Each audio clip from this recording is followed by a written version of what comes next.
Rain hammered the tall library windows of a Terraces estate. The pendulum clock counted down a row of framed careers above the mantel.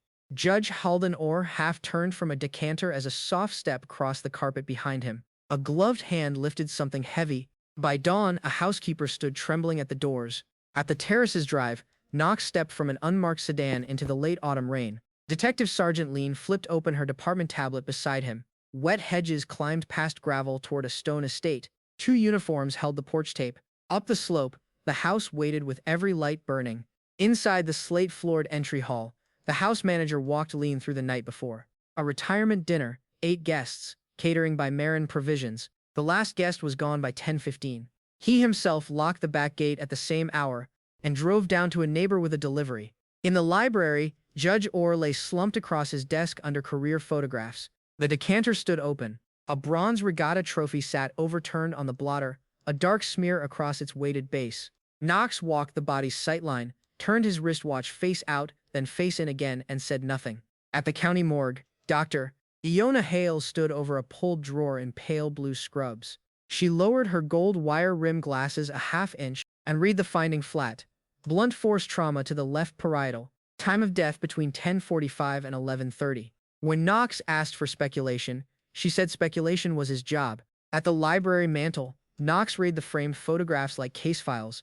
A swearing-in, a Harbor Gala toast, a 2006 regatta handshake between Orr and a thin, unsmiling man on a pier, the harbor lamps wearing full soft halos through heavy air. Captioned in slanted ink, Ashvale Regatta July sunlit noon. His watch hand stilled. Through the service pantry, Leen swept her flashlight across the parquet near the catering hinge door.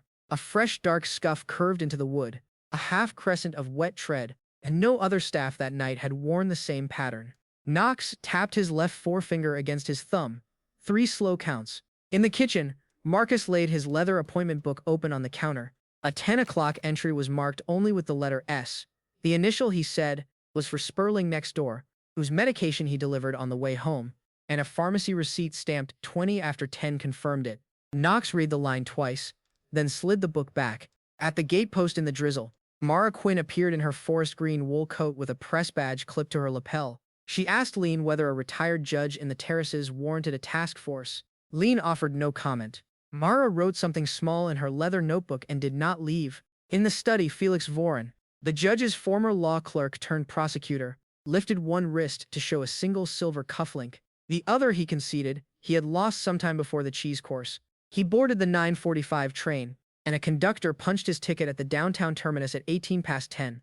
In the garden room, Eleanor Thorne, Orr's niece in pearl earrings, and an emerald silk blouse, confirmed Felix had been on hands and knees under the sideboard hunting his cufflink before his car came. She drove home at 10 and her housekeeper met her at the door. The doorbell camera logged her at 11 past. In the butler's pantry, Sylvie Marin stood, still in plain catering whites under a charcoal apron, dark hair pulled back tight. She had signed out at 20 to 11, she said, and driven the van back to the commissary. Knox repeated the time once evenly, and let the signet ring on his left hand turn a slow quarter. On the porch command post table, Leen spread the catering shift log beside a van GPS printout. Sylvie's sign-off stamp read 20 to 11 in her own script. The van's ignition, however, did not fire until 34 past 11. Knox circled the 2 numbers in blue and drew nothing between them yet. A uniformed patrol sergeant produced his cruiser log on the porch. At 11:30 on his hillside sweep, he had driven past the Orr estate and seen the white catering van, still parked on the upper gravel, headlights, dark rear doors closed. He initialed the entry at the bottom of the page. Knox returned to the library mantel and lifted the regatta handshake from its hook. Under the glass, 2 figures shook hands on a dark pier. The harbor lamps wore full soft halos through what looked like heavy fog. The caption in slanted ink read, Ashvale Regatta, July, sunlit noon. At the Ashvale PD evidence locker, Rook Cho signed in 2 items recovered from Sylvie Marin's canvas tote: a yellowed ledger weather clipping dated July of 2006, and a torn page of trial transcript with a single line underlined in red. If it was not in the bag, he said flat, it did not happen. On the precinct steps, Mara Quinn intercepted Leen with an open Courier archive page. The 2006 case of Thomas Marin Dockland's wire fraud. Sole witness coached in cross-examination by presiding Judge Halden Orr. Marin died in prison of pneumonia in 2021. Mara asked whether the name rang any bells. Leen did not answer. The pendulum swings. Rain on the window. The handshake stays. At Knox's desk, the lamp threw a yellow pool across the 2006 ledger clipping Rook had delivered.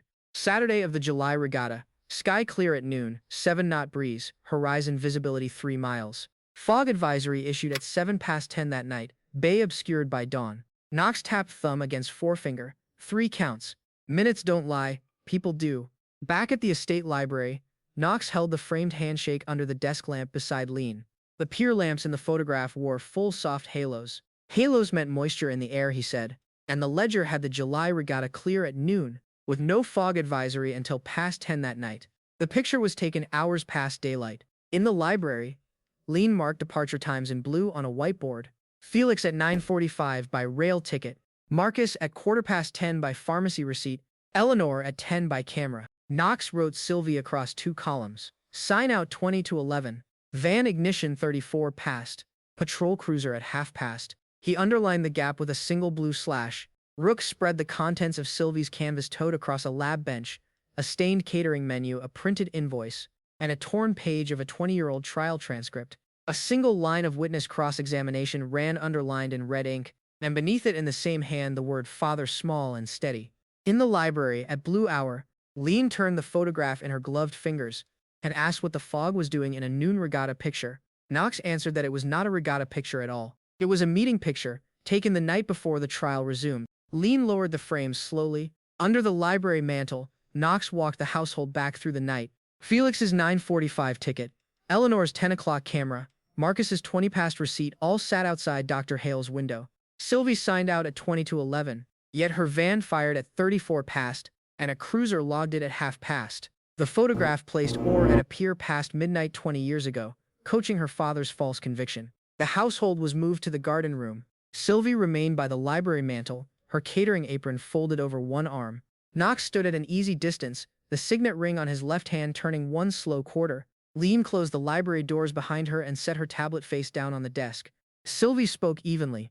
Her father, Thomas Marin, had written her a letter the month he died, and she had carried it in her kit for 5 years. She had taken a Terraces catering job in her 20s and worked every circuit until Judge Orr's name appeared on a guest list. Tonight, she said, she had finally set a tray in his house. From an inner apron pocket, Sylvie drew a creased envelope addressed in a prison neat hand and set it on the desk beside the cut crystal decanter. She did not open it. She only aligned its long edge with the blotter. The letter would stay with the case file, Knox said for the record. Leen raised her radio and keyed it twice, quietly. Knox let the silence hold while Sylvie lifted her own wool coat from the chair back and put it on without being told. He did not reach for cuffs. Leen opened the library door and stood aside. The rain outside had thinned. On the gravel drive at first light, a plain patrol cruiser idled with its rear door open. Sylvie walked to it in her own coat and her own steps, head neither bowed nor lifted. Knox watched from the porch and let her go uncuffed, his choice quiet and his own. The hillside mist was burning off the bay. At the courthouse vestibule at dawn, Knox stood at the far wall with the creased envelope in a clear evidence sleeve cradled in his hand. Sylvie crossed the tile in her plain wool coat toward the arraignment doors. He turned his watch face inward and let it rest against his wrist. Some minutes were heavier than others.